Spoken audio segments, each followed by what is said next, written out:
Ladies and gentlemen, boys and girls, children of all ages, we are back for another week of Just a Fan podcast. And hey, listen, do not adjust your screens. Your screens are not broken. They are not damaged or anything. You did not throw anything into however you watching us. You didn't break it like an angry Cowboys fan or anything. Yes, all four of us are on here. We are on here. We are on here. We are on here. And there's a legitimate reason why. Because this past weekend, all the way through today at 4 p.m., it was crazy. It was nuts. It was live. And man, we all had to jump in here like Vince Carter jumping over that 7'2" foreign dude. I'm trying to tell you, okay? So let's go ahead and let's get this thing going now. First of all, quarter host, you already know. Coach Williams, the NFL Encyclopedia, Wildcat quarterback that runs this whole thing. This direction. The music producer of the show, I proved to you a few weeks ago, Steve White, man. What's up? What's up? What's happening, man? I'm back, man. Yes, sir. Yes, sir. Down below, the quarterback. Not the Wildcat quarterback's the difference. I'm the Wildcat quarterback. He's the actual quarterback that runs this show. Trish TV, what's good, man? What's good? What's good, man? Yeah, this is a big day. Big day. Yes, sir. Yes, sir. And then that direction, at an angle,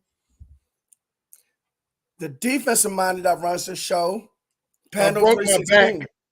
Spinal. Now, real quick, before we even get started, there was something said in the green room 20 seconds before we went live. Yeah, but we can't say that live. We can't say it live. And we told you before, if you all help us get to 500 subscribers, we had 257 now. If you help us get to 500 subscribers, we'll get a Patreon, and you can check us out in the green room when we act out. I'm trying to tell you, when he told you last month that you just see me eating a sandwich, he lied to you. That was false information. That all he does is eat a sandwich. No, don't try to find some sandwich. No. You are a liar. I don't know. I don't know. No. Hold on. See, you know what? You lucky I don't have. You lucky I don't have my soundboard and I don't have this available because I would have played something for you. Do you have a trash sound bite? Look, because we're gonna need it for later. You gonna stop disrespecting my soundboard. My soundboard was genius. Yeah, but I'm talking about the trash jingle. Oh well, we love that one. But anyway, all right. So let's get started. We're gonna talk about that later. Let's get started. So we're gonna get started with the NFL trades, and gentlemen, it was crazy leading up to today. I had predicted in our one of our groups. I said there's gonna be about one or two trades, but man, there was way more than one or two trades between yesterday and today. It was about 5 or 6 of them. So we're gonna go over them, and let's get into it. Yesterday, no, not yesterday. I don't want to do that. I want to do real quick, couple of trades, solid trades. Rasul Douglas from the Green Bay Packers at corner to the Buffalo Bills. And I want to do Josh Dobbs from Arizona to Minnesota.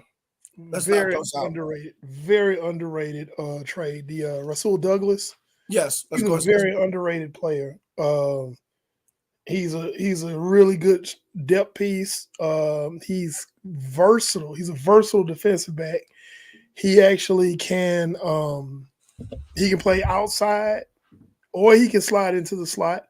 And in a pinch, he can probably he hasn't done it before, but he probably has the ability to maybe play some safety in a pinch. He's a defensive back. He's listed as a corner, but he's a defensive back. He's a very underrated player. He doesn't get a lot of playing time, but when he does get on the field, he has an opportunity to shine. He does shine when he gets on the field. So that was big for the Bills. I guess the price was too high for Jalen Johnson. I know the Bills and the 49ers were in on Jalen Johnson, and he's staying in Chicago. But yeah, I can't knock that pick up because some teams realized that they needed a corner and they went and got one. Some teams did. Some teams didn't. So, but yeah. So I mean, hey man, That was a good pickup. Josh Dobbs going to Minnesota. Fantastic. I think Josh Dobbs is a solid player. He's a smart player. And if they cater that offense for him, along with the return of Justin Jefferson, the emergence of Addison and Hawkinson still playing well, they can make some noise. They can be competitive still. Maybe even shoot for a wild card spot. Because in my opinion, I feel like Detroit just owns that division right now. But they could threaten for a wild card spot. Definitely. Jobs that he's enough. He's enough. Put it like that.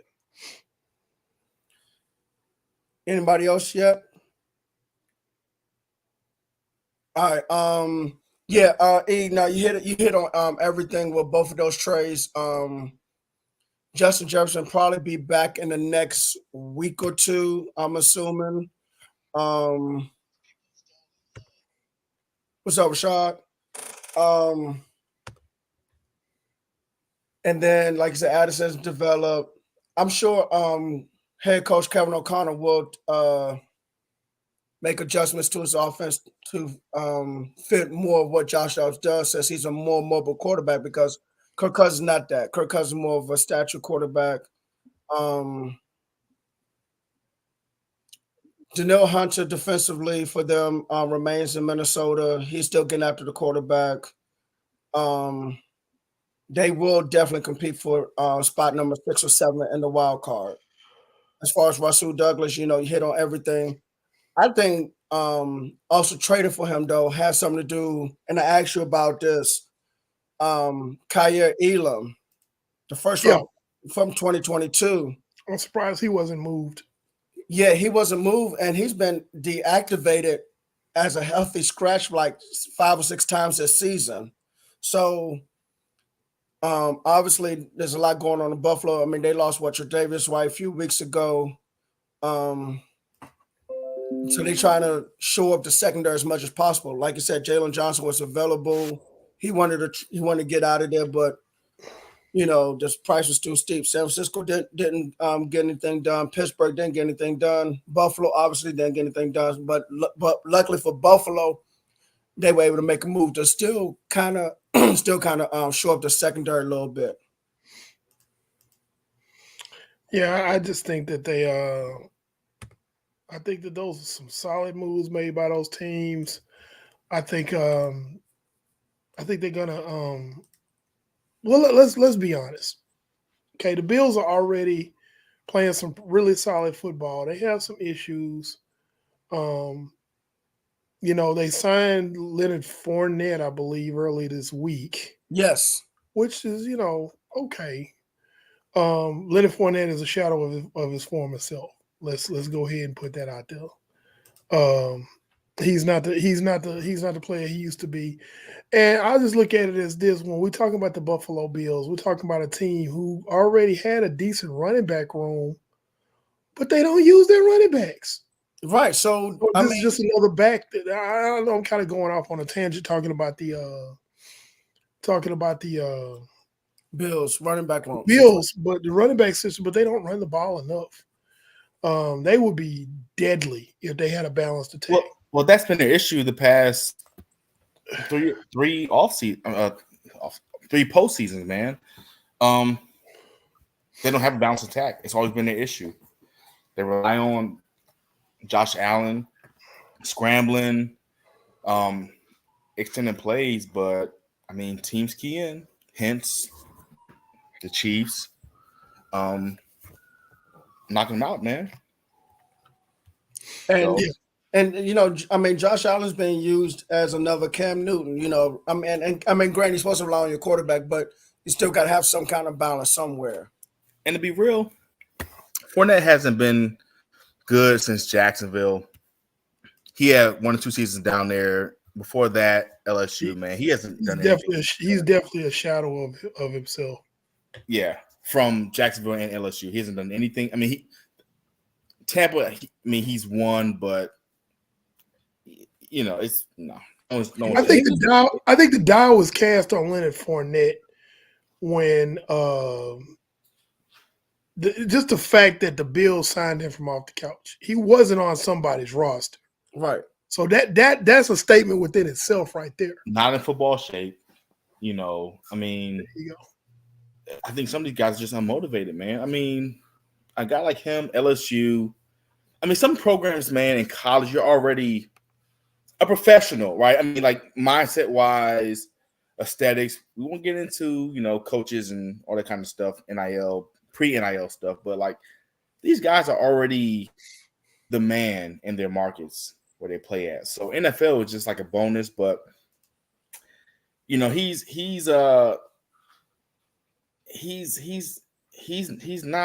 checked out, man. I think before he even hit Tampa Bay, to be honest.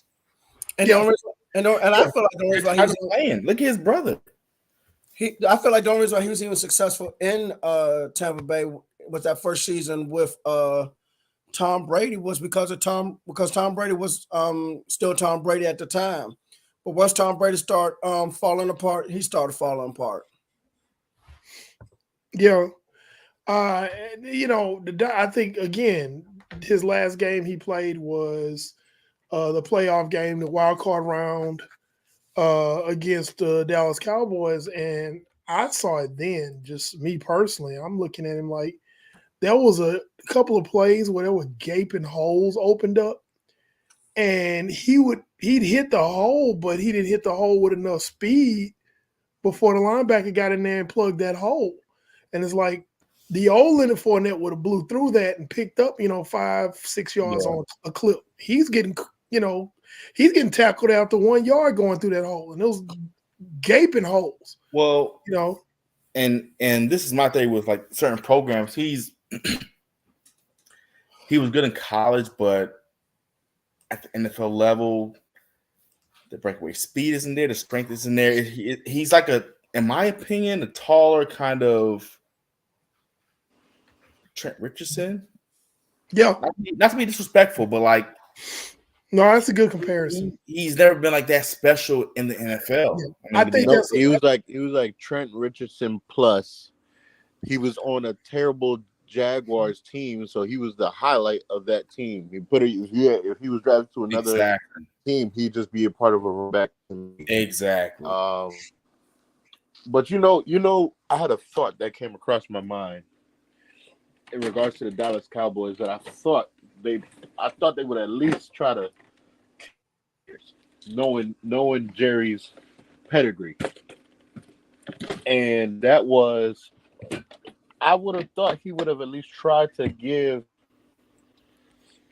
and I know it's going to sound crazy, but give Adrian Peterson a call. No. Listen to what I'm saying. Listen what I'm saying. This year? Listen what I'm saying. What I'm saying is, you're not looking for Adrian Peterson to be Adrian Peterson of old. I'm not talking about that. But one of the issues that the Dallas Cowboys have is being physical in the red zone and also short yard situations, because Pollard is not that person. I don't need Adrian Peterson to be AD. I need him to give me the same yards that Zeke. Listen, short. You give me 30 and short, or if you tell me I'm like first and goal, you mean tell me that Adrian Peterson can't get you 3-4 yards just to get first downs or score a touchdown if you're down there instead of having to be home run or bust? Okay, I hear what you're saying, Tristan, but there are so many running backs who are currently active right now. Yeah. That they could have gone. Hell, push come to shove, you can just go ahead and bring Zeke back if that's all you want to do. You can trade for Zeke. But okay. How many touchdowns did Zeke have last year? I understand how many touchdowns he had last year. He had a good rushing year last year. He had a good rushing year being what? The number one running back. He had almost 1,000 yards last year. But the thing is, if you're bringing him back to be what? If you're bringing him back to be a short yardage back, and of course for less money, then yeah, it that would make sense. Right. over an Well, Adrian Peterson. I'm just saying over an Adrian Peterson. Well, you're talking locker room culture. I mean, you have to sometimes clean out. What would be the issue with? Rooms. Because I'm pretty sure that man has had a taste of humble pie with the experience with the Saints, experience with the Cardinals. You think he's going to come in there and be like, "Oh no, I'm the top dog. I'm about to be another." I'm not saying that. I'm like right now. There's Pollard, there's Dowdle. Yeah, Rico Dowdle. I mean, we're talking pennies compared to, and AP could take a pay cut. Don't get me wrong, but at this point in time, no, that was going to happen. He's a great player. I mean, my Stephen A. I met him 4 or 5 times in person. He's a great guy, but we can get younger, a fresher locker room, a fresher culture, and that's just, I think, what's happening with us, to be honest, man. There was another comment. Put that comment up by Prolific Rambo, Brandon. Which one? About talking about the Cowboys and needing a short yardage back. Yeah. Now that was a trade I thought they might go after. That's what made the most sense. Well, I think Dallas. Look, I think after Dallas have made trades for Brandon Cooks, Gilmore, and Trey Lance, and it's a 4th and 2 5s.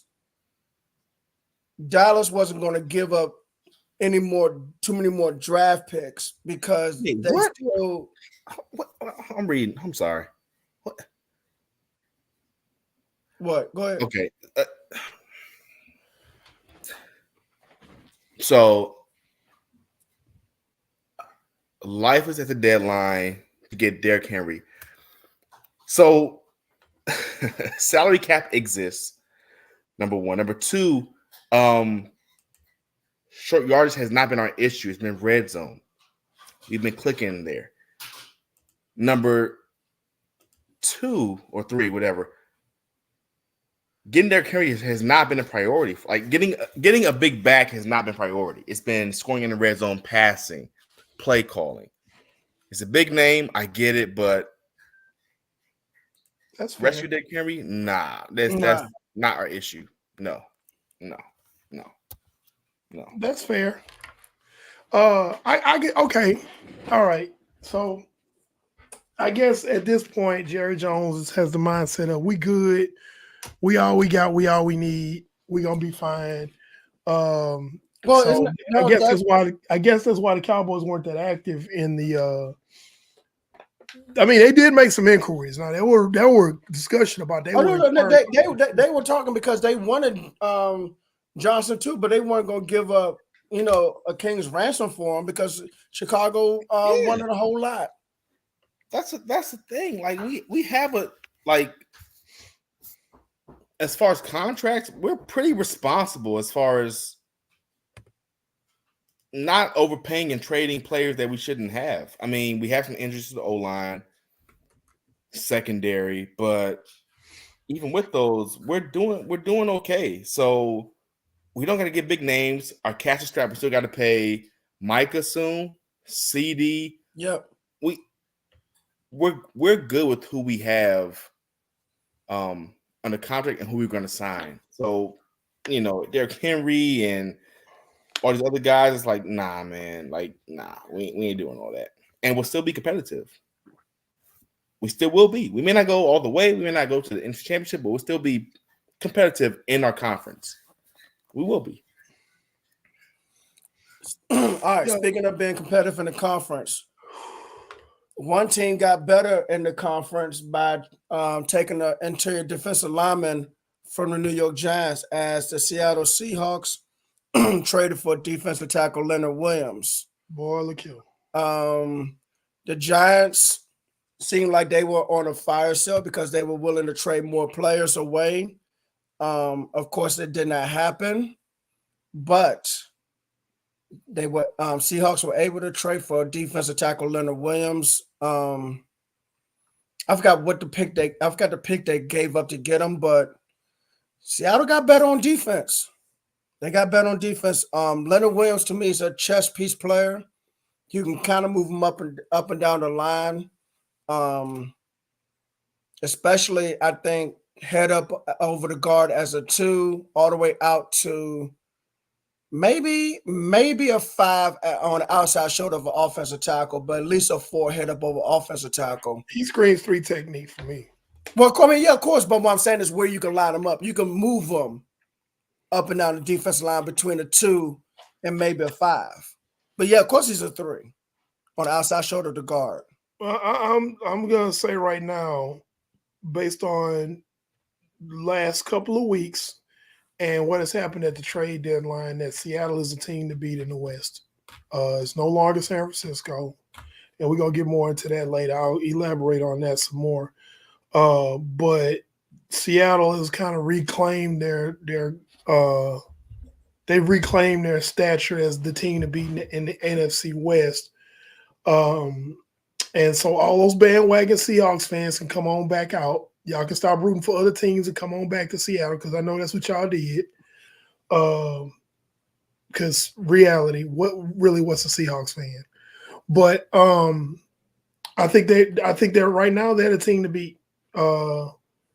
They drafted well. Their secondary is very, very good. It's not the Legion of Boom. It's a different style of good secondary. It's not the same thing. They're not going to knock your teeth down your throat, but they will take the ball from you, and they will cover you. And the weakness was always at that front 7 in Seattle. Yes. You were always able to run the ball on them. With Leonard Williams being there, that changes a lot. Not saying you can't still run the ball on him, but you gonna fight for every yard with him being there. Yes. Great player on a bad team. Leonard Williams was on the Giants. He was not shining, and now with those other pieces around him, he's going to have an opportunity to shine a little bit more. And that's just the reality of it. So, yeah. That was a great pickup by Seattle. They knew where they had issues. They knew where they had problems, and they addressed it, unlike some other teams. And I'm gonna get into that later.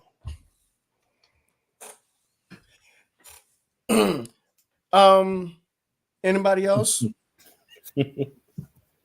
Uh-oh. Come on, Brandon. You know why I'm here. Oh, no, okay. So, we're talking about teams that lost during the trade deadline. Hold on. Okay, then before we get there, I have a quick question, just a random question. How's Geno Smith doing this year? How's he doing? He's doing okay. He's doing okay. Hold on, let me see. Wait. Because I actually had this pulled up for a different topic, but I'm about to pull it up again. Because I was wondering if Geno Smith was doing as well as he was last year. He's 13th in completion percentage. He's he's 12th in QBR. And he's quarterback rating, he's 15. So that literally translates to all right. he's doing all right. He's just doing all right. Look, I don't know who their OC is and who their quarterback coach is, but he has thrown 6 interceptions to 9 touchdowns. And I get that, but you getting what you can out of Geno Smith, man.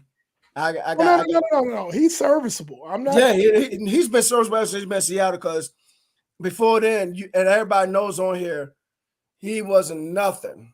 He was nothing. But now, you know how our famous troll in our NFL group, Jamal, likes to say, go get Geno GOAT. They need to pump their brakes on all of that. He ain't a GOAT, but he's serviceable. They put enough weapons around him. The defense is playing better, so they're winning because of that, which reminds me of when you got all of that going on. Thank you, Eric James. Geno is a great game manager. That's what he is. Yeah. And other people get lambasted for being game managers, but they praise Geno Smith for being a game manager. So I'm gonna get into that later. I think the praise is he's revitalized his career. I mean, he's really brought it back to life, and he's doing okay right now. I mean, and I respect that. You know? He's doing what he needs to do to help his team win. He's not exactly protecting the ball as good as he should, but he's still doing enough to help them win. They're leaning more on this is gonna sound familiar. They're leaning more on their running game and their defense. And that's why they trade for Leonard Williams. That's what Seattle's doing, and that formula works. I wonder where they got that formula from. But anyway, they leaning on their running game and their defense, and they're asking Geno Smith to be a point guard. But you know, real quick, and then we're gonna get to the next one because the next one is real big. More teams should do that because you can't lean on every single quarterback in the NFL. There's only a handful of quarterbacks you can lean on. So why not lean on a solid ground game and a tough defense? Whether you build it through the front four, front seven, or you build it through the DBs.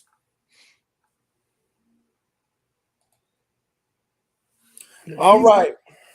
You had to be. I don't like the term system quarterback as a derogatory term because you still had to play well within the system. There's a lot of people, he's a system quarterback. He's not that good. You gotta be able to play within the system because there are a lot of people who played in a good system and still stunk it up to be damned. So then that means they're not a system quarterback. No, they're not good. Jimmy Garoppolo. But that I'm gonna get into that later. Let's keep going. All right. Now, this topic that we're coming to is the reason why all four of us are here. Ladies and gentlemen, boys and girls, children of all ages, DC no longer has the edge. Why? First off, they send Montez Sweat to Chicago. They get a draft pick back. We talk about it in our group chat. Tristan's like, okay, that's fine. Not too much longer later, Washington hangs up the phone, faxes the paperwork into the New York League office. Chase Young is headed to the West Coast of San Francisco for a draft pick. So because you have Tristan and me on the show at the same time, Tristan can give the perspective from the Commander side of it, and I'm going to get a perspective on the Chase Young trade from the Niners side of it. And guess what? What you're going to hear, you're probably, audience, people that are watching at home or people that are listening on Spotify or whatever, or Apple Podcasts, you're probably not going to hear what you're expecting to hear from us because we keep it grounded in reality. So let's be fair. Let's flip a coin. Brandon, you got a coin. We gonna see. Man, dude, if I knew you was gonna ask me to flip a coin, I would have bought one downstairs. I know. I normally have one in here in my office, and I do not. I got corn in my car, but I'm not going to go get it. Oh, Lord, you ain't got to run outside. It's 45 degrees outside. All right, so Steve, you there? Okay, that's fine. Steve, he practicing for. Hold on, wait. You said what now? Steve, I need you to think of a number between 1 and 10. And then 7. me and Tristan go guess it. Whoever closest, that's who goes first on this topic. Because we have Steve says 7. Listen. Right. I'll do another one. Yeah, you're not supposed to say it, Steve. Okay. You didn't finish. Okay. I got one in my head. Go ahead. Okay. I'm gonna say 5. Tristan, what's your number? 6. Steve, what's the number? It's 2. I'm closest. Okay, so I'm gonna go first. All right. So I feel like that wasn't fair. So Chase Young is basically traded for a 3rd round pick to the San Francisco 49ers. Now, most of sports media right now are declaring the 49ers the winner of trade deadline week or whatever you want to call it. Before I really start going off, let me say this. The upside for San Francisco is this. They gave up a 3rd round draft pick for Chase Young. Chase Young is going to be a free agent at the end of this year. If he does not pan out, he gets to walk in free agency, and San Francisco will get a 3rd round compensatory pick back for him. Yep. So that's the upside. Okay. Now, let me get into reality. Okay.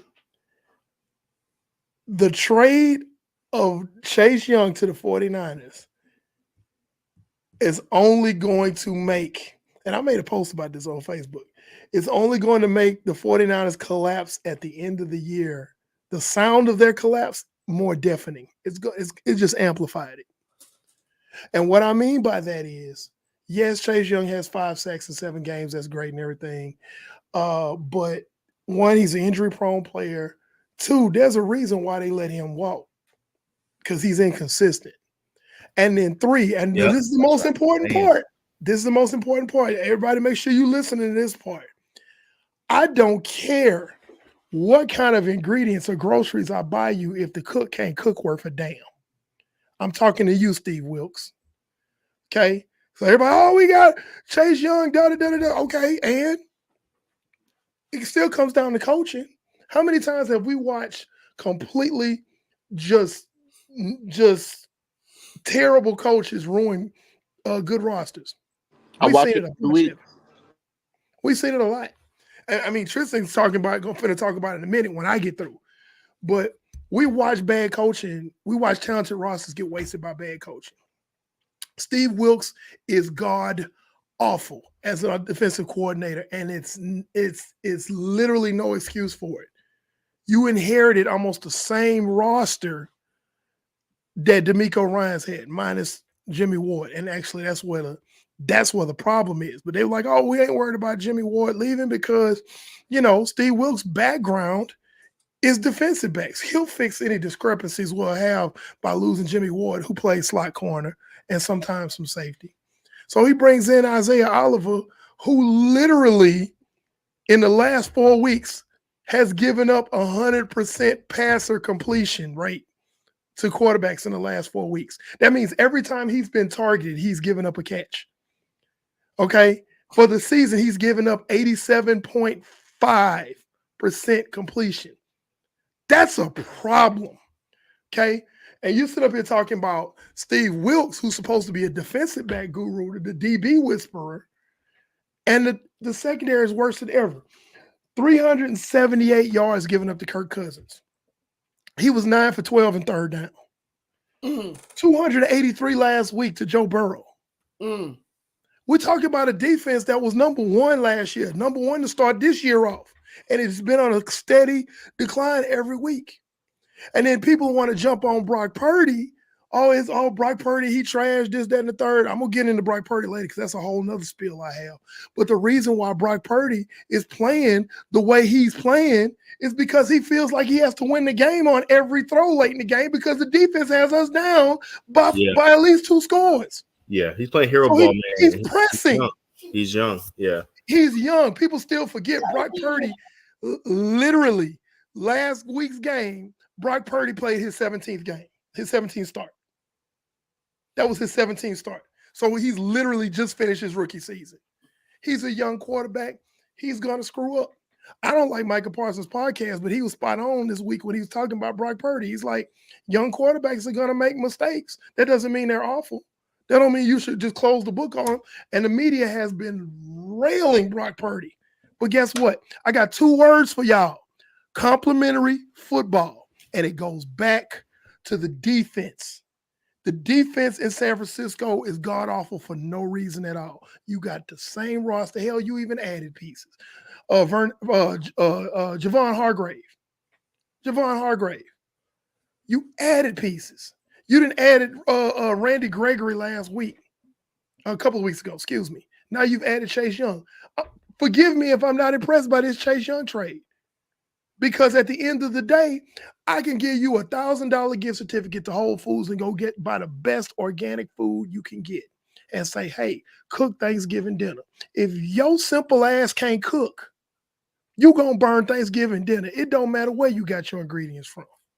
So as a Niners fan, I'm not impressed by this. And until either Steve Wilks gets fired or get his defensive play calling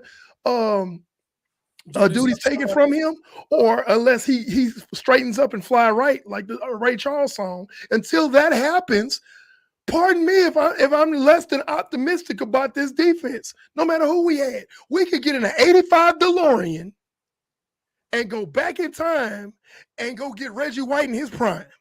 And I'm still not going to be impressed because of this defensive coordinator. At the end of the day, that's what it is. I have zero faith in this team until the defense gets right. And I don't think it's going to get right.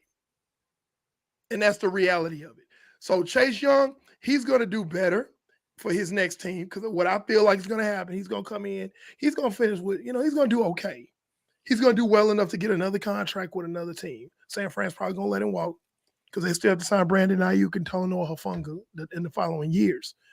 So I think they're going to let him walk. They're going to get that third round compensatory back. And that's going to be it. Honestly, if the 49ers make the playoffs this year, they're going to probably be one and done. They'll be done in the wild card round. They'll probably go in as maybe the 6th or 7th seed because this defense is that bad. And there's no excuse for it. Zero. Tristan, you got it. Here we go.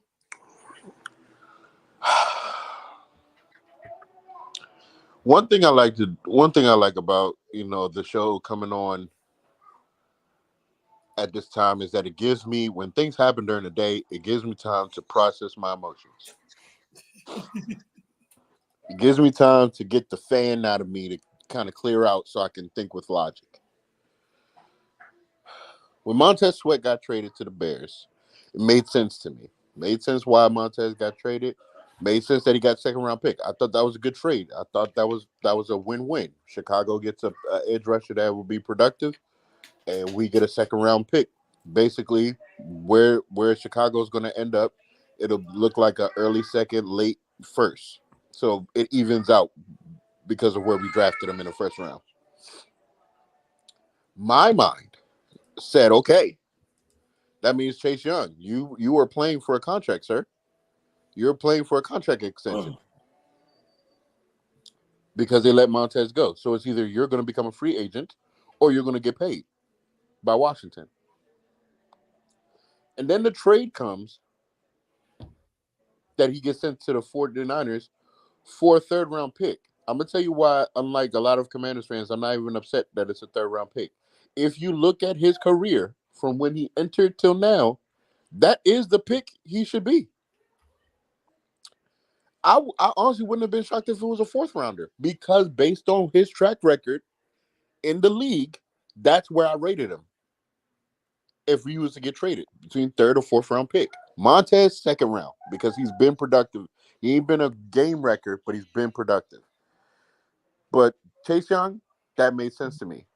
Now, again, my initial reaction was me being upset because you do not get rid of pass rushers in this league, let alone two. So I didn't understand what was going on. But as the day has gone by, I've understood why this has happened. There's only one reason that Washington traded these two edge rushers away. This is Josh Harris and Magic telling Mayhew, the GM, Ron Rivera, and Jack Del Rio that they have failed this experiment. And we're going to start over. Not complete wash of the team, but we're going to start over the methods that you've had. The offense looks like we get some offensive linemen. It looks like the offense might be all right. But defensively, what was invested defensively, you guys failed. Head coach, you were defensive mind. DC, you're obviously defensive mind. Both of y'all played defense in the NFL. Jack Del Rio was a former head coach in the NFL. You have failed this experiment. To have 4 first-round linemen and not be one of the elite. We were coming into the season that people were looking at the 49ers defense. I'm talking about just defensive line. 49ers, the Eagles, Dallas, the Jets, and the Commanders. I'm just talking about defensive line. Best D lines. Yeah. That's what we were coming into. Oh, you had it. Yeah, And we had it. you had a better But D line than Dallas. Like, listen, I'm agreeing. What happens is that Jack Del Rio basically in his archaic fossil dinosaur mind said, "Oh, we're just going to let our defensive line is better than everybody else's offensive line, so we're just going to make them square up and go against them 1-on-1." I agree with that. I agree. Who's this? Keenan. I agree Steve, with that. You made a point about that. bro. Yeah. Kenny, that's my bro, man. He's in Indy. I fully agree with that. Yeah. But Jack Del Rio basically told everyone that his D line is better than everybody else's offensive line. We're just going to line them up, and they're just going to be better. But here's what happens. If this was back in the early 2000s, that probably would have been the case. They probably would win 8-9 times you're right. out of 10. You're right. But in this league, in this era, no, there are too many shifts. There's too much RPO and all this. So what happens? And I'm watching this. I'm watching the D line specifically. It's not that they're getting out physicaled, they're getting out schemed. They're out of position. I say it every single time. So I'm like, at some point, you now have to create shifts. You now have to have twists. You have to have stunts. Put these guys in different positions. All four of them are versatile to go up and down that line. You could have had moments where you had Deron Payne on the outside, Jonathan Allen on the outside. Look how long Montez Sweat is. You think he couldn't terrorize in the inter? You could have been so creative in trying to make this defensive line hunt, and you did not. You told them to just square up and try to beat the guy in front of him. But what happens when the guy is not in front of him when the ball snaps? The guy is making a lateral move instead of going vertical. Like Steve Wilkes. And then Steve Wilkes.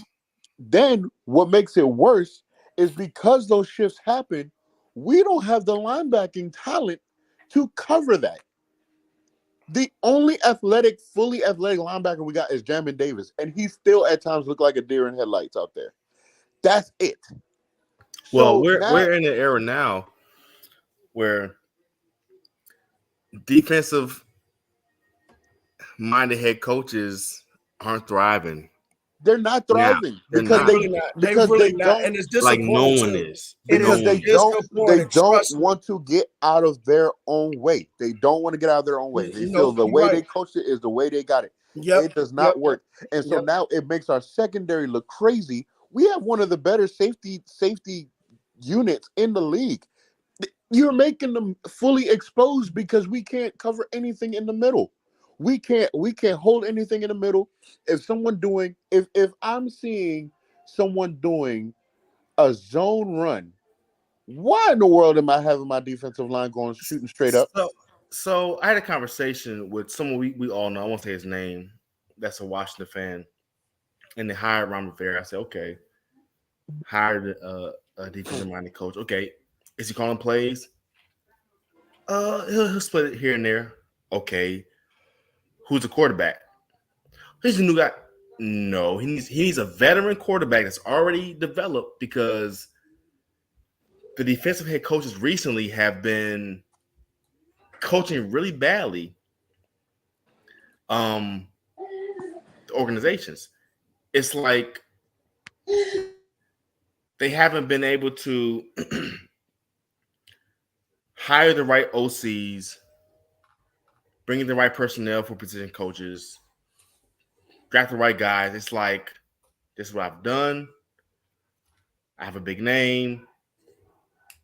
It'll work. Nah, you need to bring in a real staff and a veteran quarterback because you won't develop them because you focus on defense. But even that's changed so much. So, I mean, you could tell on the offense side of the ball, Eric Bieniemy has full autonomy, full control. Ron Rivera is just there. You can tell, you can see it that he has full control over it. But what I'm talking about, this is my thing.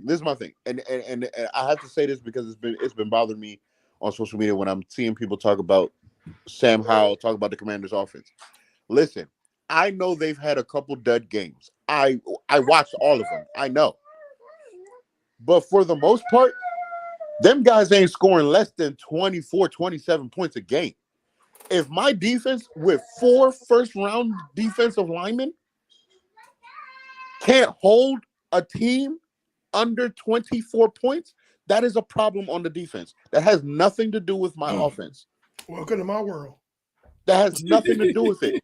Sam Howell, you look at Sam Howell. Sam Howell's in the top 10 of every quarterback statistic. He's in the top 10, despite leading the league and getting sacked.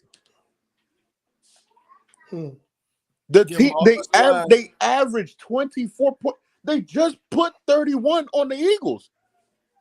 And the only reason they lost was because my defense let A.J. Brown have a field day on them.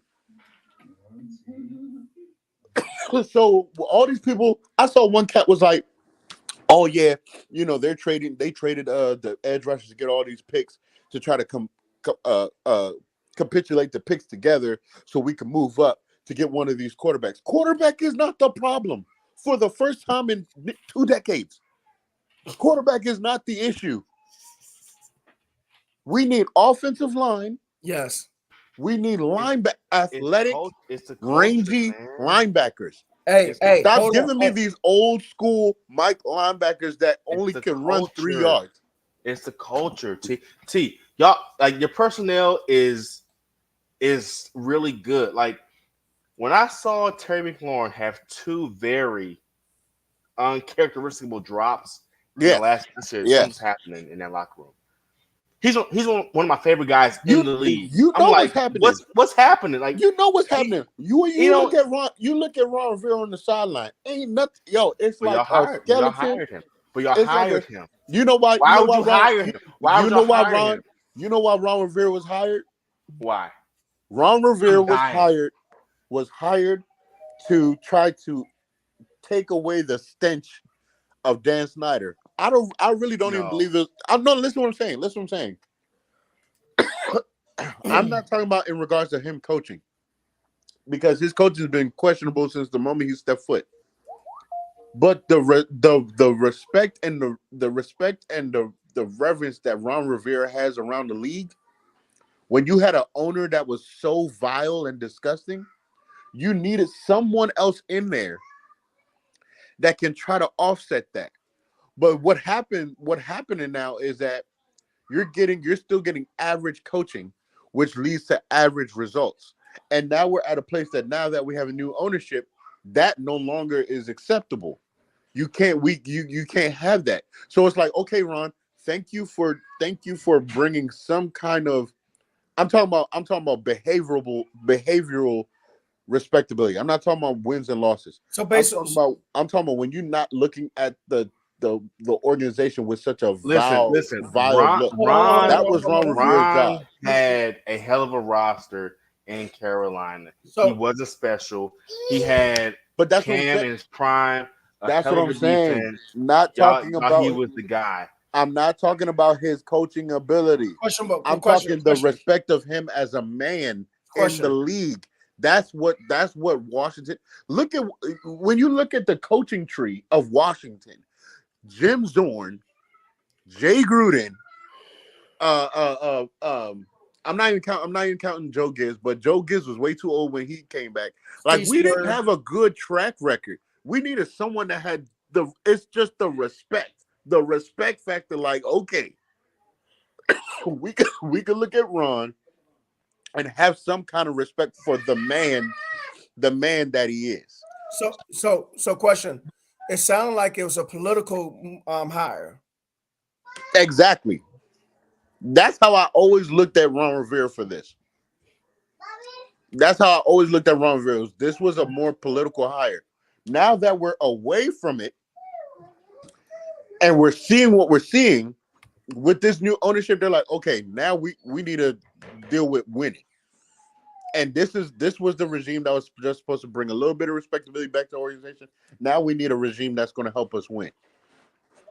And them trading away those edge rushers is showing like you guys' experiment has not lived up to the billing of what was put on here. Mm-hmm. We're going to do something different. You guys are not going to be here. That's why you do these trades. Y'all are not going to be here. There's no need for us to keep the centerpieces that y'all got.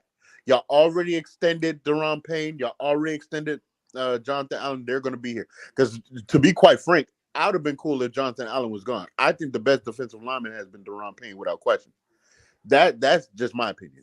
So because of that, now they're like, okay, we're just going to ride this season out. All Commanders fans need to get it under their head.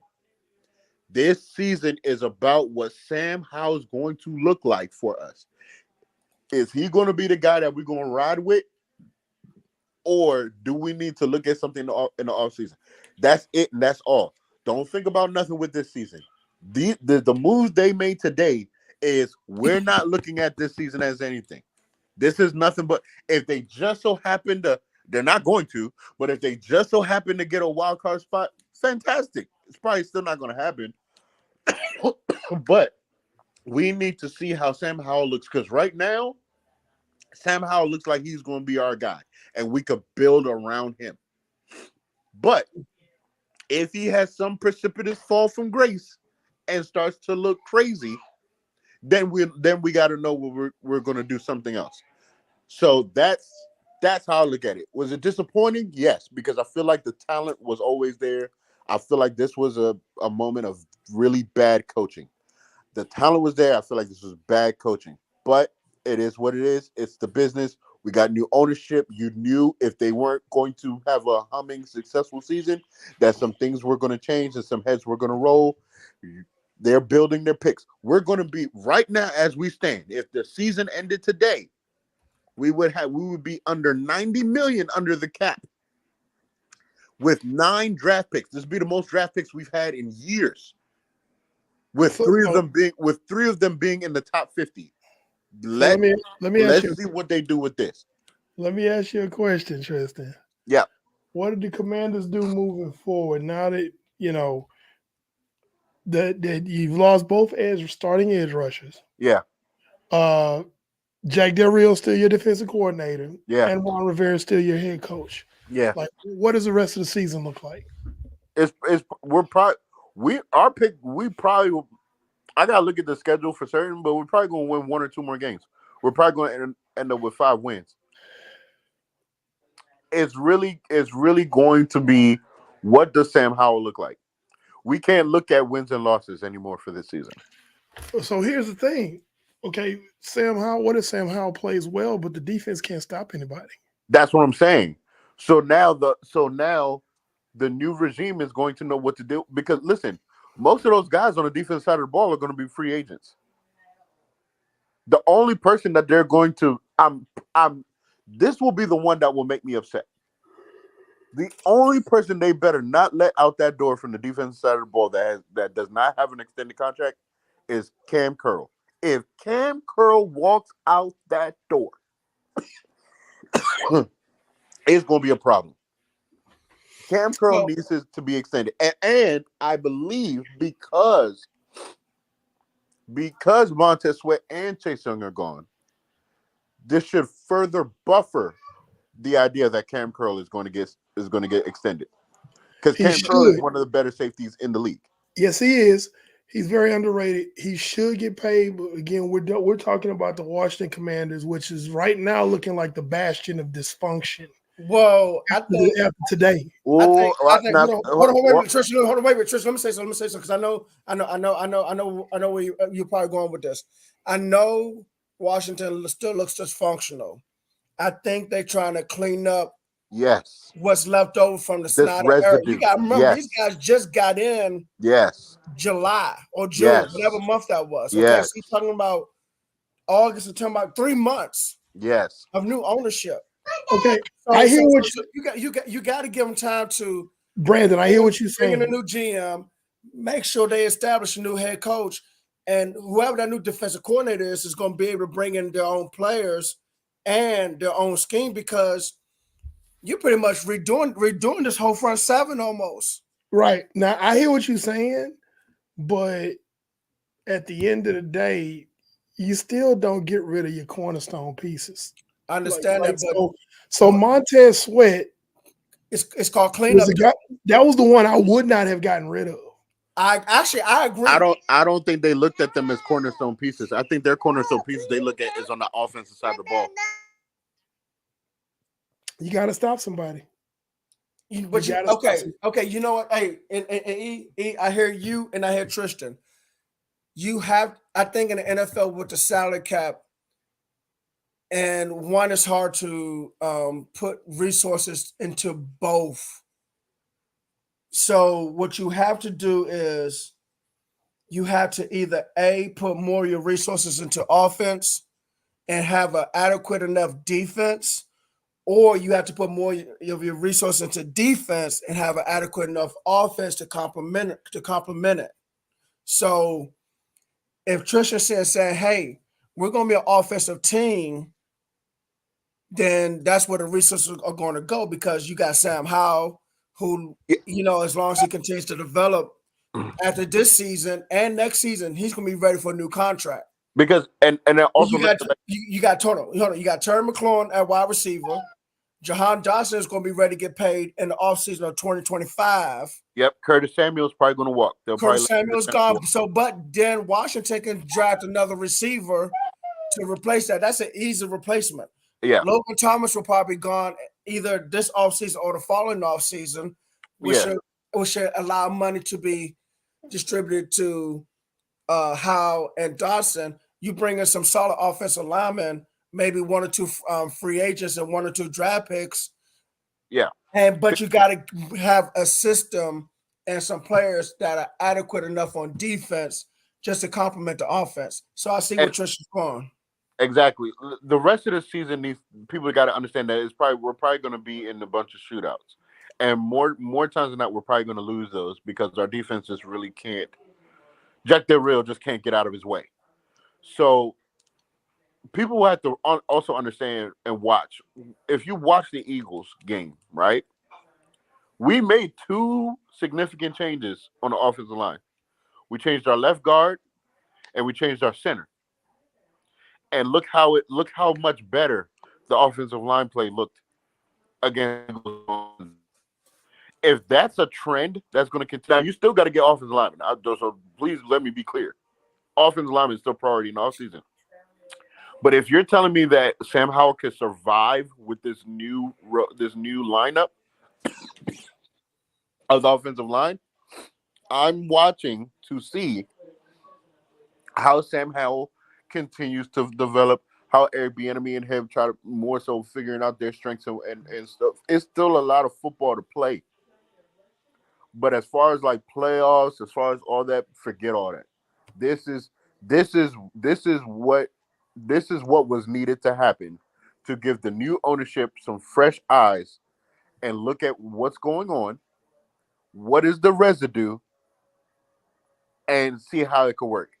You're saying who won the trade? For the 49ers, I feel like the 49ers won that trade hands down because I think Chase Young being back with Nick Bosa is going to prove dividends. The doubt that Eric has is Steve Wilkes coaching him and how that's going to be. But I think him being away from his hometown, less distraction, him being back with Nick Bosa, refocused, and with on that. I heard that Chris Kasarik is his defensive line coach. Yeah, I was going to say they got a good defensive line coach. That's exactly. However, Steve Wilkes is still his defensive coordinator. And let me say this as a Commanders fan, I'm rooting for both Montez and Chase Young to be very successful in their respective teams because I thoroughly believe it was not them. I believe Jack Del Rio is just a fossil and could not get out of his own way to maximize those two abilities. Y'all know I watch a lot of college football. People can say what they want about Chase Young. The man had physical gifts, and Montez Sweat was an animal at Mississippi State. I don't care nobody say he was a complete animal. And to have those two and to have the Alabama boys in the middle with the pedigree that Alabama defensive linemen have, and you could not create one of the more dominant, young, dominant defensive lines in the league, that is a failure on the coach. Yeah. So, I mean, I've said we're kind of the same. We're kind of the same boat in San Francisco with just faulty coaching, especially on the defensive side of the ball. The only thing San Francisco has going for them is that they actually have some weapons on offense. They have more weapons on offense, so they could possibly do enough to get in the playoffs. But at the end of the day, Steve Wilkes' decrepit and just obsolete defensive play calling is going to cost them games. Hey, let me ask you a quick question. What's going on with Christian McCaffrey not getting a whole lot of yards these last 3 games? Well, I mean, first of all, he's being overworked. That goes back into coaching. I was about to say he getting beat up. He's not getting the yards he's supposed to get, or he should be getting, because he's not fresh. Because Kyle Shanahan has gotten lazy. He's sad. getting lazy because of Christian McCaffrey's ability. He's gotten lazy. He's a lazy. Shanahan's gotten completely lazy with his play calling. And it's just, okay, it's Christian McCaffrey or bust. And then when we get into third and long situations that we got forced into because of Kyle Shanahan's in-depth play calling and penalties. And then that's when George Kittle got to do something crazy. Or Brandon Ayuk. George Kittle had like 150 yards last week, and Brandon Ayuk had 109. And that was a loss. And your offensive players are just going to continue to get beat up because of Kyle Shanahan, because Deebo Samuel's not 100%. I know he's probably coming back after the bye week. Yeah. But, he's not 100%. Christian McCaffrey's not 100%. So you guys on offense are just going to continue to get beat up, huh? Jordan Mason, Ty Davis Price, Elijah Mitchell, those are all capable running backs in that scheme that are sitting on that roster, and they don't get enough touches. The real fans that are in the know, they are just, they're sitting there going, why is he not playing? Why are they playing JP Mason? JP Mason has never had a rushing average under 5 yards per carry, but he's sitting on the bench. That's sad. But you've beaten Christian McCaffrey to death. He will have nothing left. Should you make the playoffs, he won't have anything left because you beaten him to death. 20-some touches a game almost. But you guys are such a Super Bowl contender team overall with that roster. It's a shame. And I mean I'm a Cowboys fan, but I'm taking my Cowboys fan hat off and put my NFL fan hat on. And I'm just saying it's a shame to sit here and watch your team with this loaded roster. And I know you said with the whole groceries and Thanksgiving thing, I know what you said. I know. But it's a shame to watch this look like none of these guys are going to get a Super Bowl ring because of poor coaching on both sides of the ball. It's lazy coaching by Kyle Shanahan. He's not a leader of men. He's just a good play caller. Steve Wilkes is an abomination. Okay. And I'm surprised he had gotten that DC job. He destroyed Arizona's defense when he was a head coach over there. He has to do something to prove his worth to me again, because right now the 49ers lost 2 of their last 3 games because of the defense. They lost 2 of their last 3 because of the defense, period. There was a time where you couldn't run the ball on San Francisco. San Francisco's giving up almost 5 yards a carry now. There was a time when San Francisco had the number 1 pass defense in the league. You giving up 378 to Kirk Cousins and almost 300 to Joe Burrow. That's insane.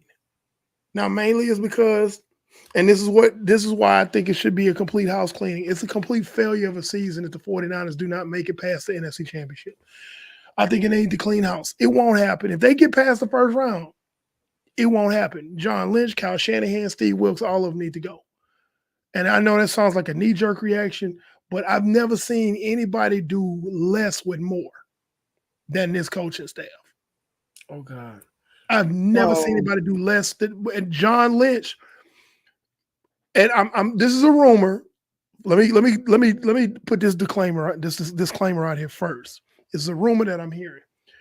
The 49ers at the trade deadline was trying to get a hold to Adoree Jackson from the Giants. And from what I'm understanding, the paperwork did not go in before the deadline. So the 49ers didn't get Adoree Jackson because they were going to get him to play nickel because that's where the weakness in the defense is, because Isaiah Oliver is dumpster juice. I already read the stats to you. Okay. So either we had to find somebody in-house. I mean, Sam Womack might be coming back from an injury. Darrell Luter Jr., 5th-round draft pick, who looked great in training camp, he may be back. But you're thin at corner already. But again, your defensive coordinator is a defensive backs coach, but your secondary is the worst part. The coverage is the worst part of your defense. And he's not doing anything with the defensive line. Like Tristan said with Jack Del Rio on the defensive line, he's sitting up there going, okay, all right, y'all line up and rush the quarterback. No twists, no stunts, nothing to counter anything what anybody else is doing. And quarterbacks are like, hey, I'm going to just get the ball out of my hand really fast because guess what? Defensive backs are playing off man. So there's gaping windows to throw into. And that's why the 49ers can't get off the field on third down. That's why they're giving up all those yards. Steve Wilkes should be placed in an old space shuttle and left to drift in space like Buck Rogers in the 25th century. Just leave him out there. That's just how bad it is. And now you're ruining the young quarterback who had all the promise in the world. His psyche's all messed up because he feels like he has to save the world because the defense is not there. It's that bad. So again, Chase Young coming in, okay, great. We might get a little bit more pressure, but schematically, he's going to be limited because of the scheme that Steve Wilkes runs. And people don't understand the concept of complementary football. The people that have been lambasting Brock Purdy for the last couple of weeks, they don't understand complementary football. Those 5 picks he threw, 4 of them came in the fourth quarter after the 49ers were down by 2 scores that the defense gave up. Okay. All right. So, should we go straight to Pando's picks and then wrap it up? I mean, we can. Do we cover all of the trades? Yeah, we cover all the trades. I feel like we missed one. Montez. Oh, yeah. So real quick, talking about Montez Sweat going to the Bears. What are the Bears doing? Because they didn't trade Jalen Johnson, which he's requested a trade. They're really great corner. And then they go bring in Montez Sweat. If I'm Montez Sweat, I'm very upset because I'm going to a team that's probably worse than the one I was already on.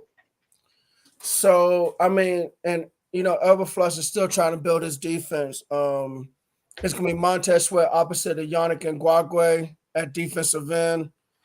You still got Roquan Smith at middle linebacker with TJ Edwards. They bought Roquan Smith is not there. You think? No. Went to Baltimore. Who? Roquan Smith is in Baltimore, sir. I'm sorry. Tremaine Edmonds. Lord, thank you. Tremaine Edmonds come over from Buffalo. Thank you. Lord have mercy. Yeah. Who they brought in the offseason along with TJ Edwards, who they brought over from Philadelphia. I don't know why I think of Roquan Smith. But I mean, realistically, the Bears, them being buyers at the trade deadline with the way the team looks right now, that's very ambitious. Yeah, and I was surprised they did that too because you're giving up a second round pick, which is going to probably be a high second round pick, more than likely. And you need that pick. Yeah. A second round pick for a 28-year-old pass rusher when, now granted, I understand there's not a lot of pass rushers in this year's draft. Okay. But we still don't know what Justin Fields is. Nope. I think we know who Justin Fields is now. I'm sorry. Speak on it. I think Justin Fields ain't it. I think Justin Fields ain't it, just like Daniel Jones ain't it in New York. Just like Kyler Murray ain't it. The moment he was drafted. They are going to have to redo that offense outside of DJ Moore and maybe another player or two. But they need a quarterback again. because you went through Mr. Trubisky, and now you've gone through Justin Fields. I think that's it. I think they need. Y'all know I watch college quarterbacks. If there was ever a class that you try to go get a quarterback, it's this one. You know what, Trisha? I'm gonna say something. Let me say something. And I hear you 100%. Okay, but this is what's going to happen. And I hate to say that this is going to happen. You're going to probably have 5 to 8 quarterbacks drafted in the first round. It's a good class. Everyone cannot draft. Everyone cannot develop a quarterback, and I have a feeling that at least 3 of them, maybe 4, are probably going to fail wherever they land. I'm gonna tell you one take I got. That's probably going to be like, whoa. Caleb Williams.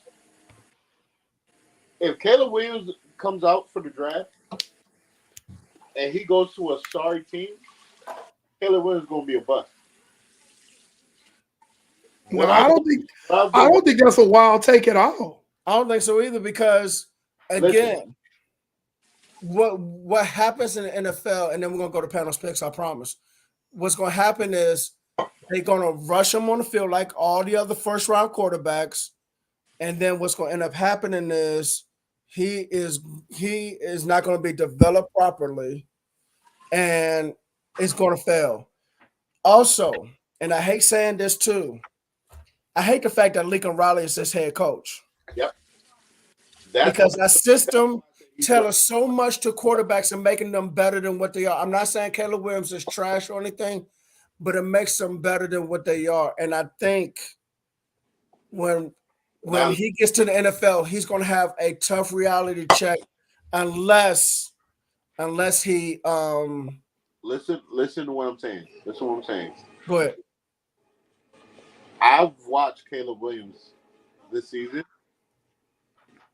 There are certain things you look for quarterbacks to be able to do in certain situations where you could be like, okay, I could trust the ball in your hands, and you going to take us home. If he goes to a team, which more likely he will because of where he's going to get selected, if he goes to a team that doesn't have the kind of coach that can coach him up in situations when everything might not be going according to script, he's going to be a bust. Arizona. His team out. Oh, God. When they're in trouble. Arizona. Everything has to go right for him. And then he can showcase his ability. But if it starts getting tight, if the pressure starts coming, Notre Dame, just like the Notre Dame game, just like how you almost lost to Colorado, when it gets a little tight, he makes irrational decisions with the football. And that's when the turnovers started coming in. So everybody that's trying to raise that he's arguably the best quarterback prospect they ever seen, that's a big flaw for him. He cannot bail his team out if they're in trouble. And I'm talking about in between the ears. He cannot do it. So basically, he doesn't have that mental toughness to finish the game. No. And that's a big problem. Like you said, that's going to be exposed in the NFL. It really is. All the physical tools are there, but that part, that Tom Brady, that Peyton Manning, that John Elway, that kind of essence that you see from them kind of guys, he ain't got it. Well, I ain't gonna say he ain't got it. I just ain't seen it. When it's needed to be called upon, I haven't seen him bring it out. Okay, I haven't seen it. All right. Yeah, I mean, he's been pretty much system. It's not a bad thing, but he's in a great system under Lincoln Riley. I just said that, and he's doing good. But it's like there are a few like elite. Well, I'll give him grace. I'll give him grace. I won't compare him to the greats in the NFL. We'll see what he does. I think Michael Penix will be better pro than him. What school is he coming out of? Washington. Okay. Oh, Desmond Howard's boy, right? Yep. Desmond Howard's home. Wait, home. Time out. What? It's a joke that Steve cannot explain on this. Desmond Howard likes that quarterback. Oh, Yeah. okay. Yeah. Gotcha. I was gonna say, Desmond Howard had his son playing quarterback. Okay. Never mind. All right. Go back to the NFL. This is a rich class. Oh yeah, of course. Teams But- that are looking for QB. But like I said, I feel like even though 6 to 8 quarterbacks are going to go in the first round, I feel like 3 or 4 are going to fail because teams don't have the proper quarterback coach and they're going to rush them on the field and do all the wrong things. Yeah, and then not just that. Especially if it's not if that coach is not, which it probably won't be, because it'll probably be your boy in Arizona, because they're a dumpster fire. And that's a whole nother topic right there. Talking about Arizona, we got to get to my picks, but they traded away Josh Dobbs, and they're gonna try to check on Kyler Murray and see what he's gonna do, which he's not gonna do very well, and more than likely they're gonna be stuck with him because of his contract. And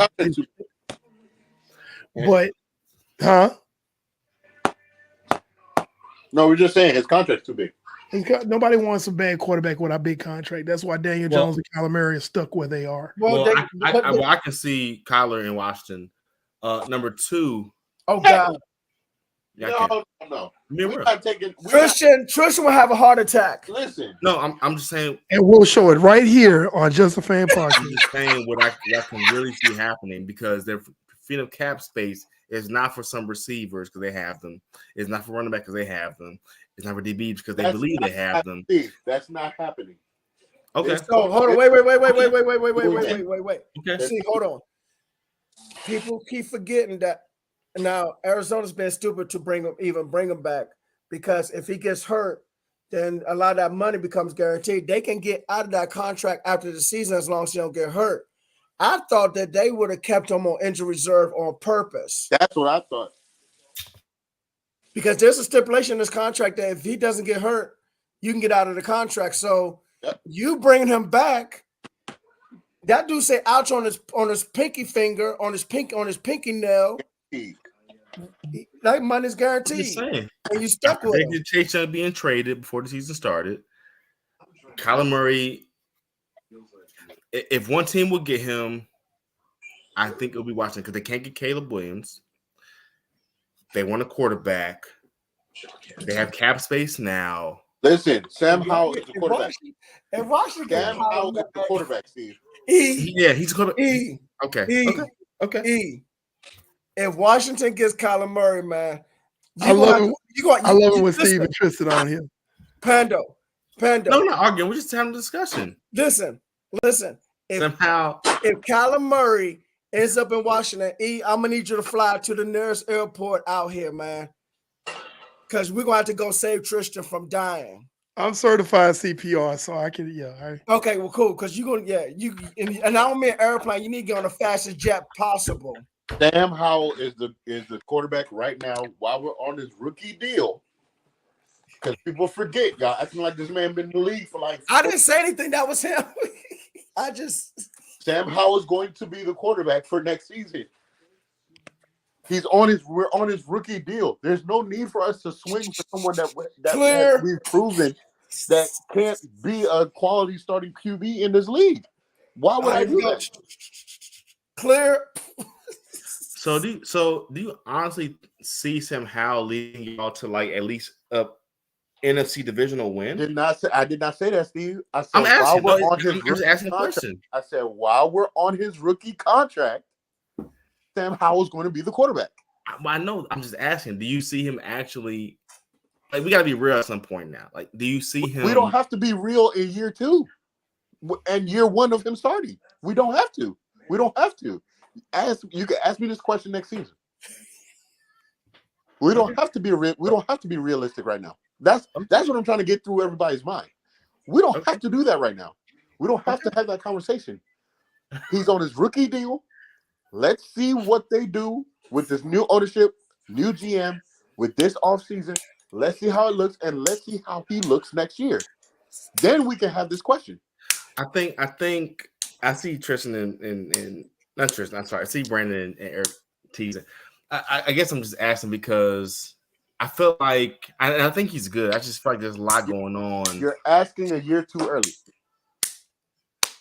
Okay. You're asking a year too early. This is not the time to ask that question. That's what it's not just you. There's people on Twitter. There's people on Twitter that is asking this like, well, maybe we should get. This is not the time.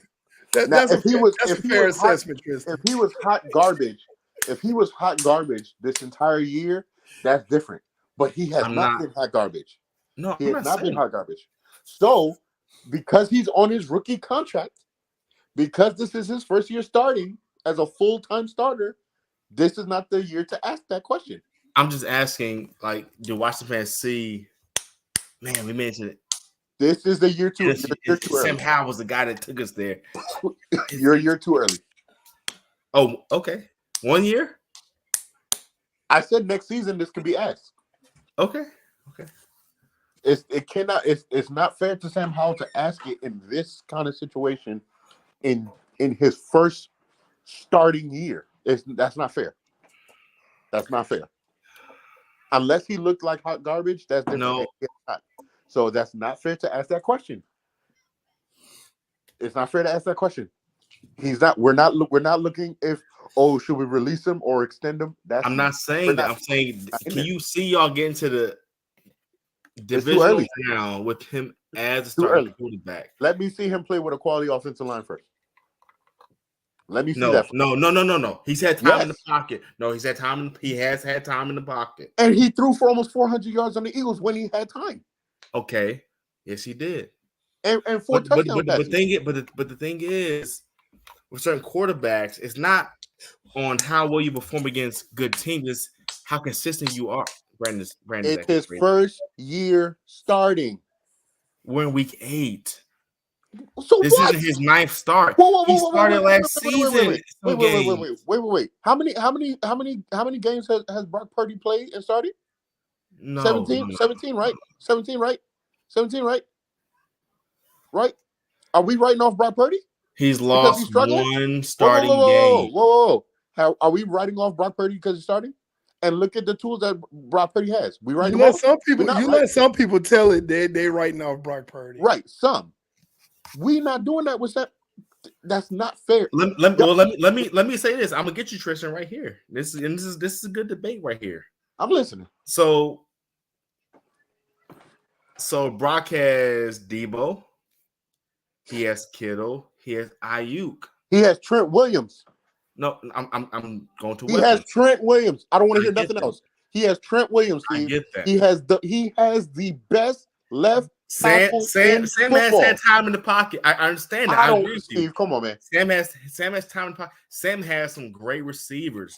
Come on, Samuel, Dodson, McLaurin. Sam. I didn't talk about the skill players. I said that Brock Purdy has the best left tackle in football. He does, and arguably has the most versatile running back in football. He does. Okay, but the second best weapons too, though, man. Second best tight end in football. He does. Okay, but Sam has weapons. But he's not as talented as. But Brock. He don't got Trent Williams. He's not as talented as Brock. They don't got Trent Williams. But he's not as talented as Brock. He does not have Trent Williams. He does not have this silverback. Huh? Okay, I agree. But Sam isn't that good, man. Y'all need a silverback. Y'all need a veteran because under Rivera's regime, we don't need a veteran. Whoa, Steve. We don't need. We've been dealing with a veteran quarterback for 20 years. We don't need no veteran. We need to see if we can have a good veteran. A homegrown franchise. Who's a good veteran out there, Steve? Who's a good veteran out there? Tell me. Who's a good veteran? Good veteran. Free agent or just veteran in general? We're not trading because we ain't had this many draft picks, so we're not trading. So because your front office been acting like garbage, man. Like y'all should be after Aaron Rodgers. I will say this. No one trades great offensive linemen. No one trades great offensive linemen unless you just trade stupid. He's top 10 in every statistical category in his first year. My point How do you think he's not playing well? He just threw 4 touchdowns and almost 400 yards against the great Eagles team, the great Eagles defense with Jalen Carter and all them guys on that defensive line. The dude he could have won the game. I get the Kirk Cousins stats, but the true veterans don't make those certain mistakes. What I'm saying is he's barely a veteran. He's 23. It's his 8th or 9th starting game. And who's developing him? It's Eric Bieniemy, who's his first time there. Ain't nobody else developing him. What I'm saying is Washington needs to bring in someone that is developed in the veteran, because Ron Rivera and Washington in general has never developed any quarterbacks ever. Ron Rivera's not going to be the head coach next year, Steve. I'm talking about right now, though. Why would we do that right now? For what? Y'all never developed a quarterback. So why do you have some? We've never had anybody like Eric Bieniemy. We've never had anybody like him. He's a coordinator, not a QB coach, man. There needs to be a position coach as well. So let the front office figure that out. The man is top 10 in every passing category. That is not a scrub. Except for winning games. His defense lost them games. No. Yes. No. He's been having Kirk Cousins stats, but having bad turnovers when it's important. That is the same thing. I'm being fair. That is the same thing. If your team can have all the stats, the percentages, the completions, all you want. If your team can average 24 points a game, they should win the game. No, that's not a lot, man. That's not a lot. That's not a lot, man. Y'all done? I'm only done because I'm with my daughter. Yeah, we're done. I love this. Me and Tristan, man, we have great debates, man. There you go, man. We some head busters. We're knocking dance, puppets, dance. Now we're not like y'all two, because y'all two. We some head busters. Y'all two get serious. We some head busters. What? Brandon can sing the whole song. What? Yeah, man. Nah. Okay, so I can do my picks now. Oh yeah, go ahead. Yes, please. OG picks and let's go. Okay, I'm gonna be like your boy old Black Panda. Are you done? Are you done? Okay. In Baku, yeah. All right. So last week I got back on top because the week prior was really bad. Last week I was 12-4. Okay.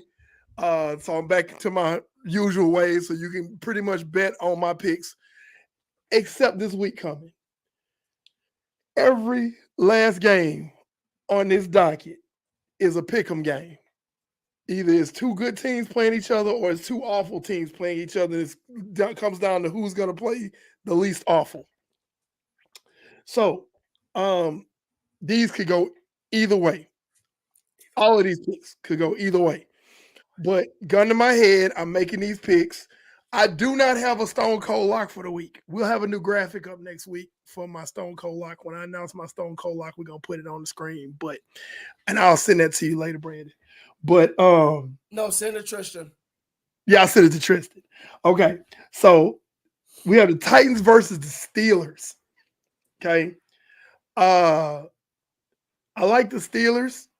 If you just ask to put a gun in my head, we don't know what Pickett's situation is with that injury he got last week. He said he's playing.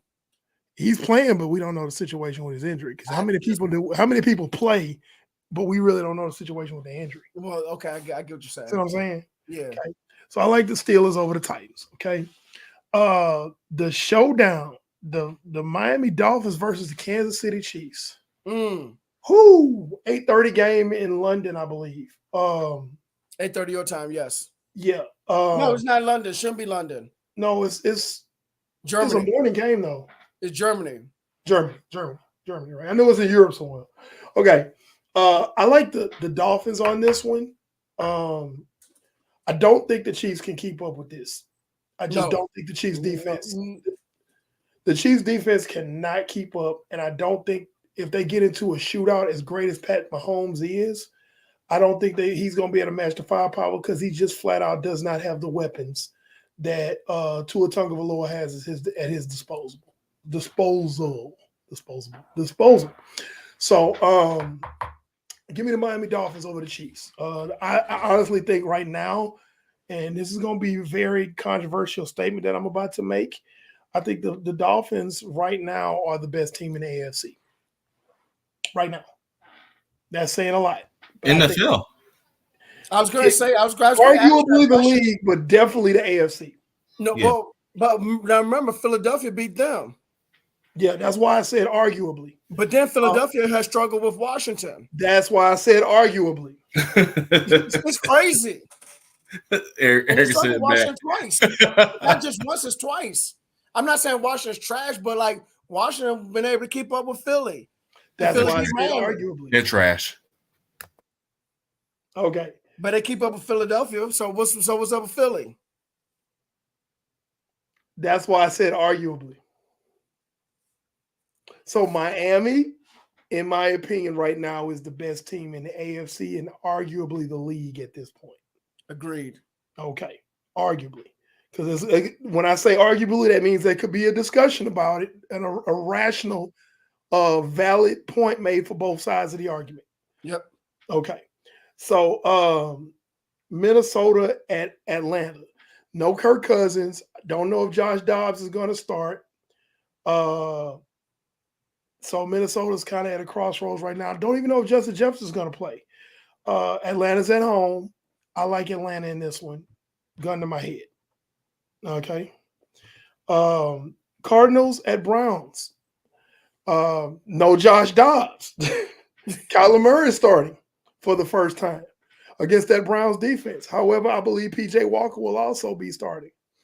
So I like the Browns.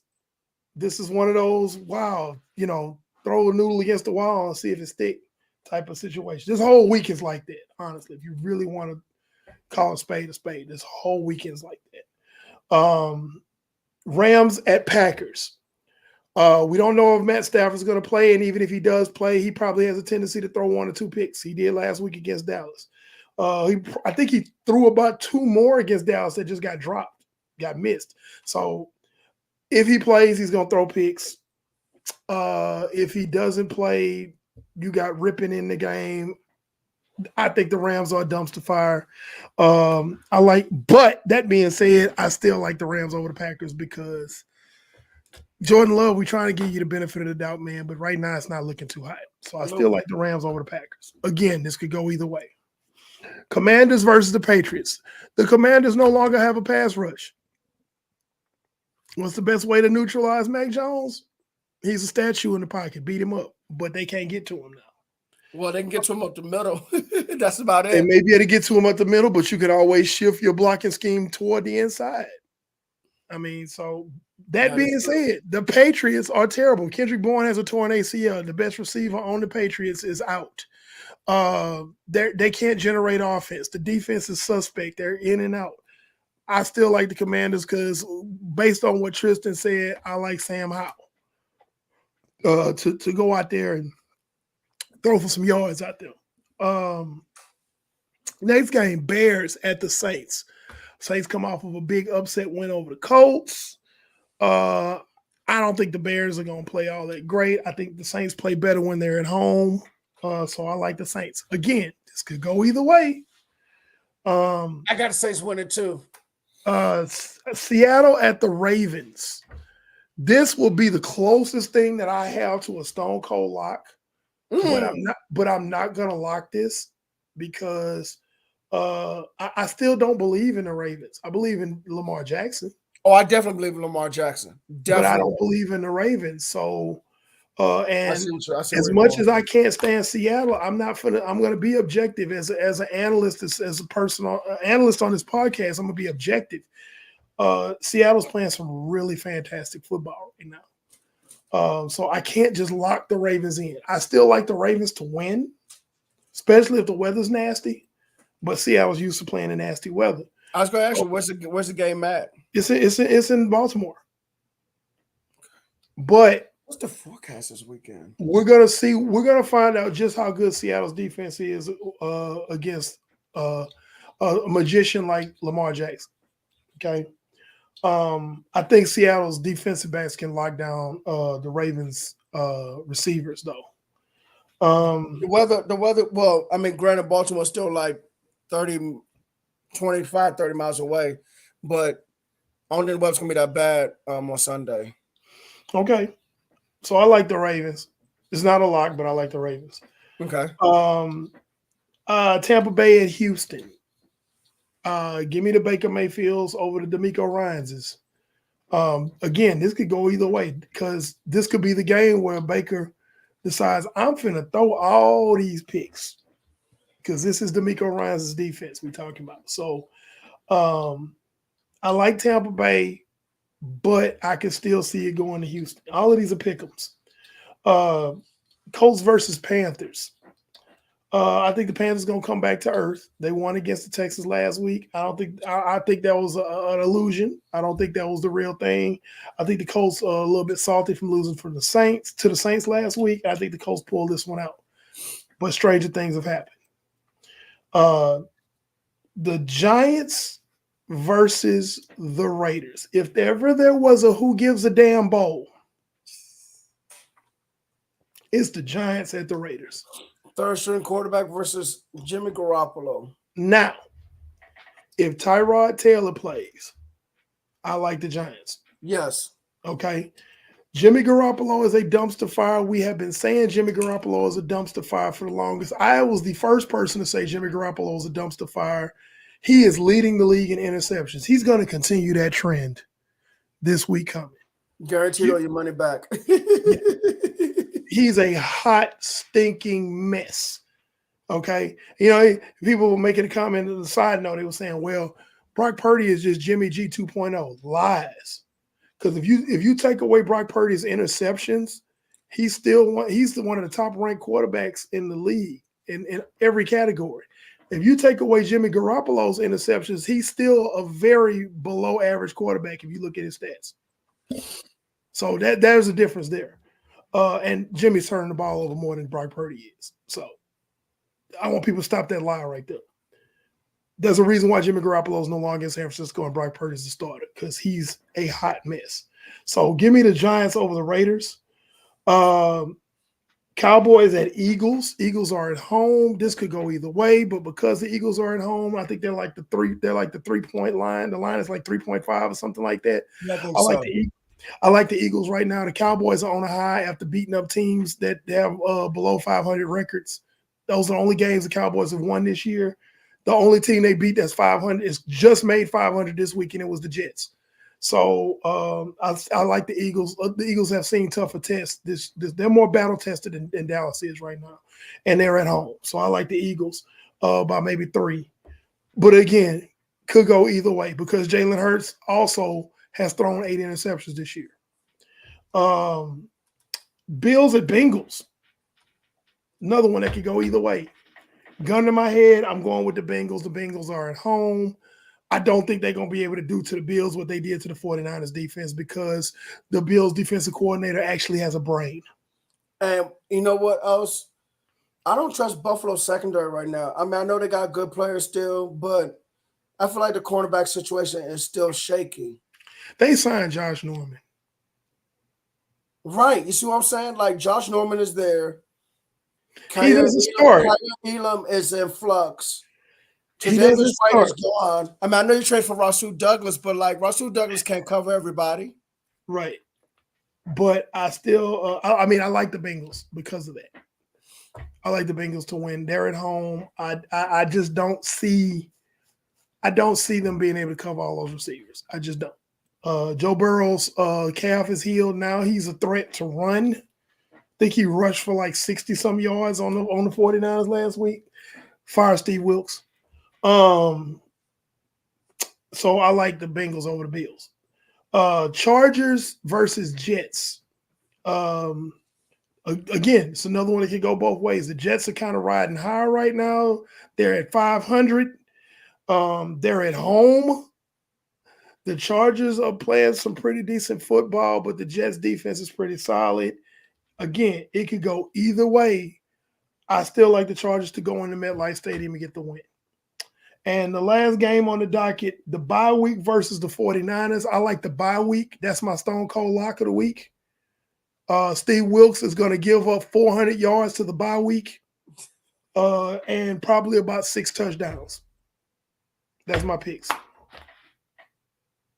Fire Steve Wilkes. Lord have mercy. All right. Ladies and gentlemen, boys and girls, show of all ages. You have watched another show of Just a Fan Podcast. Like I said way early in the show, Steve says something to Eric in the green room. If you want to hear this kind of stuff, get us a Patreon, get us up to 500 subscribers. We'll get a Patreon going. I'm trying to tell you, it's some funny stuff be going on back there. I just be drinking my water, man. I didn't have a sandwich today. Hold on, man. You know what, I man. thought out some gumbo I made. I'm getting tired of all of these lies, man. All these lies, man. These lies. I don't know what Brandon's talking about. These lies. Hold on. I have no clue what he's talking about. Hold on. Give me a second. Where is it?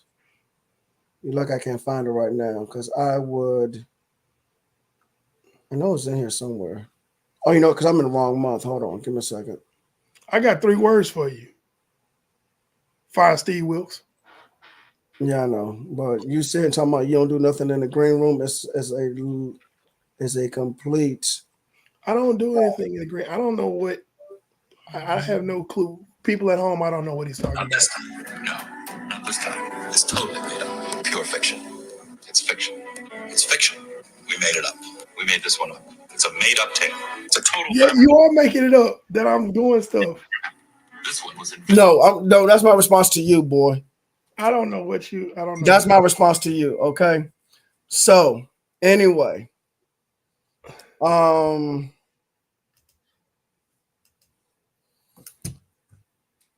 live on YouTube, Twitch, Facebook, and Twitter. I don't care. I still call it Twitter. You can follow us on Twitter, Facebook, IG, and TikTok. We are. You can listen to us on Spotify, Apple, and Google Podcasts.